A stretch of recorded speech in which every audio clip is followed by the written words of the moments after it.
Tu sais, et moi, je ne suis pas dans votre maison. Donc, je ne sais pas comment vous vivez dans votre maison. Mais ce que je suis en train de voir sur le plateau dit long.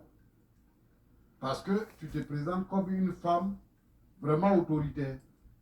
Une femme qui a tout pouvoir. Tu te caches derrière le fait que tu es servante de Dieu. Vous voyez sa chemise, ça c'est une femme mariée avec 2 enfants et elle est pasteur. Vous voyez sa chemise, ses seins sont dehors comme ça là. Ses seins sont dehors. Je suis sûr qu'elle va te dire que c'est rien, c'est rien. Ça c'est rien, c'est pas beaucoup.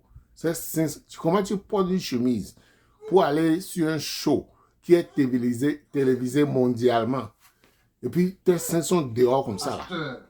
Donc, ça te donne le droit d'appeler ton mari mon enfant. Pasteur, voilà son mari. Voici son mari ici. Et même quand il veut te parler, tu lui dis, assieds-toi, je viens.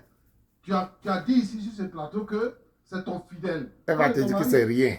Comparé à qui? Comparé à Dieu ou bien comparé au bordel? Alors que c'est ton mari.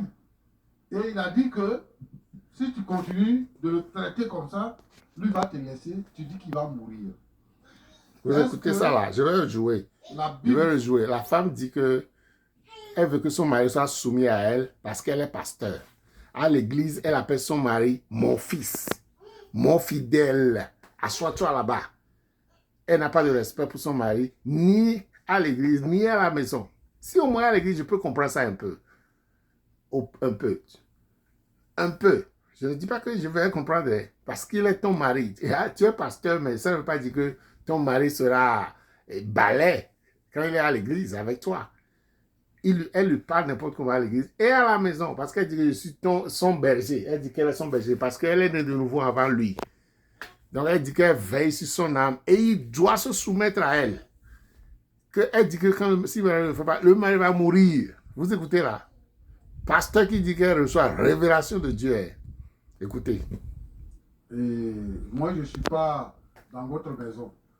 Donc, je ne sais pas comment vous vivez dans votre maison. Mais ce que je suis en train de voir sur le plateau dit long. Parce que tu te présentes comme une femme vraiment autoritaire. Une femme qui a tout pouvoir. Tu te caches derrière le fait que tu es servante de Dieu, tu es pasteur. Donc, ça te donne le droit d'appeler ton mari mon enfant à l'église. Et même quand il veut te parler, tu lui dis, assieds-toi, je viens. Tu as dit ici sur ce plateau que c'est ton fidèle. Tu parles de ton mari, hein? Il dit c'est ton fidèle. Voilà. Elle dit oui. C'est ton fidèle. Oui. Alors que c'est ton mari. Et il a dit que si tu continues de le traiter comme ça, lui va te laisser, il va mourir.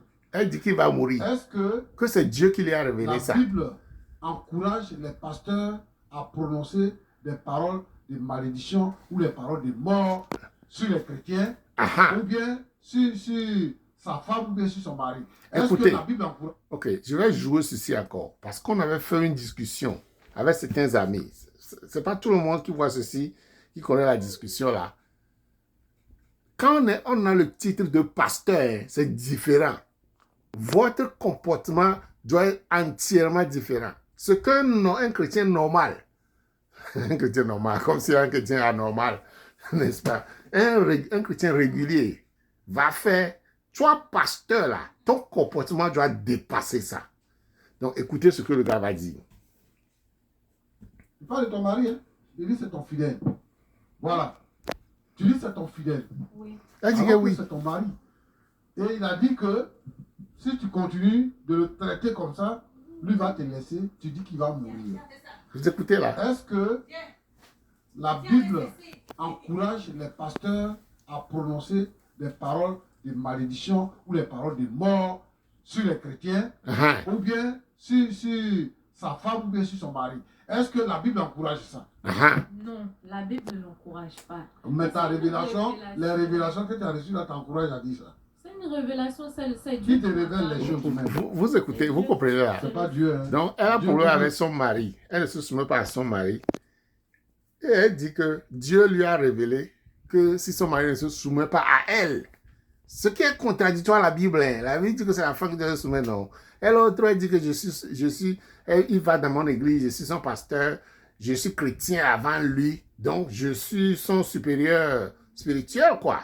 Donc, il doit se soumettre à elle. Et s'il ne se soumet pas, elle dit que Dieu lui a révélé qu'il va mourir. Vous imaginez là?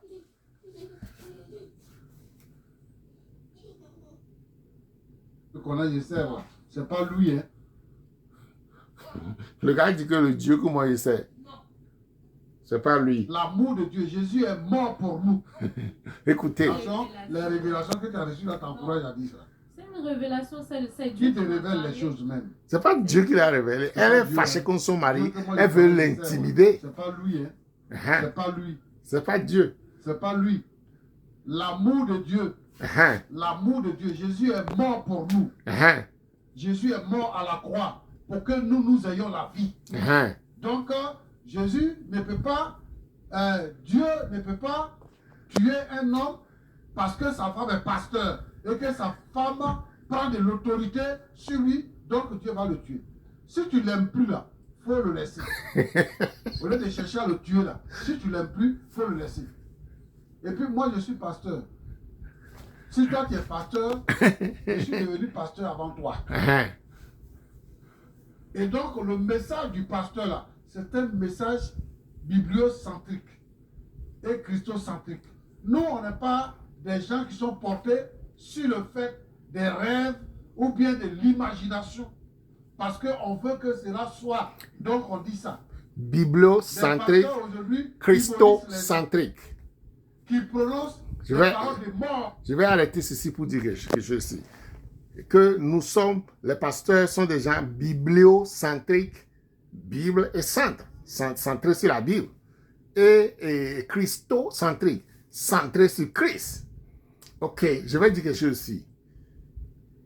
Jésus était quelque part et les gens le gênaient. Et certains de ceux qui sont dit, hey, Jésus, est-ce qu'on va demander que le feu tombe pour les consumer? Vous écoutez là. Surtout dans cet âge où les gens veulent faire comme ils sont spirituels tellement ils veulent consumer quelqu'un là. Donc les disciples ont dit à Jésus, Jésus, il nous gêne ici là. Est-ce qu'on va commander que le feu tombe pour les consumer? Comme ça se faisait dans l'Ancien Testament. Jésus leur a dit, vous ne savez pas de quel esprit vous êtes animés. Vous écoutez là? C'est ce que Jésus leur a dit en réponse. Que vous ne savez pas de quel esprit vous êtes animés pour dire ça. Que je commande que le feu descende. Voulant dire quoi? Jésus est venu pour sauver. Hein? Jésus est venu pour sauver. Celui qui est perdu même, celui qui l'a crucifié même, Jésus est venu pour le sauver. Un pasteur, tu dois étendre la compassion de Dieu. Dans les cas extrêmes, tu es pasteur, un homme qui viole ta femme même. Il vient chez toi, il veut donner sa vie à Jésus. Tu dois accepter et le diriger dans la parole de Dieu à devenir chrétien. Dans des cas extrêmes. Vous voyez là? Donc, on doit avoir la compassion pour les gens quand on est chrétien. Pas aisément, on va appeler malédiction sur les gens là. Hein? C'est quelque chose qui coule dans le jour. Bon, je suis d'accord, il faut commander le feu sur les démons, les sorciers. Mais si on parle de chrétiens, parce qu'on ne s'entend pas là, vous voulez le mal à la personne. Ça, ce n'est pas l'Esprit de Dieu. Hein? Quand les disciples ont dit, est-ce qu'on va commander que le feu tombe sur les gens? Les gens sont venus écouter la parole de Dieu. Pour une raison ou une autre, il y avait une mésentente. Et les disciples veulent que Jésus commande le feu. Comme ça se faisait dans la cité. Jésus a dit, non, vous ne savez pas de quel esprit vous êtes animés. Moi, je suis venu pour sauver les gens, pas pour les tuer. Vous voyez là? Est-ce que toute personne qui s'appelle pasteur a ce sentiment profondément ancré que celui-là même qui veut me faire du mal là, je dois l'aimer, vouloir que la personne soit sauvée? Est-ce que nous avons ça? Ou bien c'est seulement un titre? Aisément, notre colère s'allume et on veut du mal aux gens. Quelqu'un ne s'entend pas avec nous, on lui désire le mal. On désire une mauvaise chose arrive. Ha! Lord have mercy. Je vais voir ce que je vais jouer encore un peu. Si la vie des gens, l'homme avec qui tu dors dans la maison, il t'a fait 2 enfants, c'est lui qui dit qu'il va mourir. S'il meurt, tu vas prendre un autre garçon, c'est ça? Non, c'est pas ce que j'ai dit. Mais c'est quoi tu as dit? Tu dis que Dieu va le retirer de la terre parce Oui. qu'il ne se soumet pas à toi. Parce qu'il refuse que je fasse l'œuvre de Dieu. Hein? Mais il t'a construit une église. Il a dépensé des millions pour construire l'église. J'ai l'impression qu'il n'avait pas conscience de comment les choses, de la tournure des choses en fait. Le gars a dépensé des millions pour lui construire une église. C'est que Quand il voulait fonder son église. ce que tu fais là, c'est dangereux pour toi. Hein?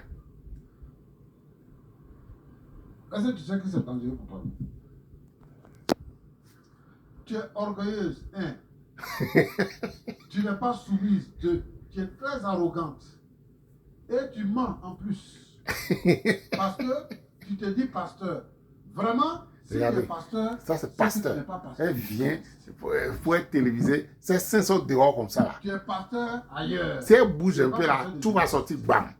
Si elle bouge un peu seulement. Qui va se présenter, Pasteur, qui va prendre l'autorité. qui vient à la télé comme ça, elle sait qu'elle va venir à un show C'est que où on va là, les gens vont le voir au monde.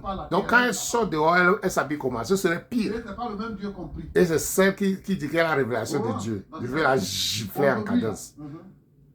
Quelqu'un peut se lever dans un poulailler pour dire qu'il est pasteur. Et on prend quoi pour tester?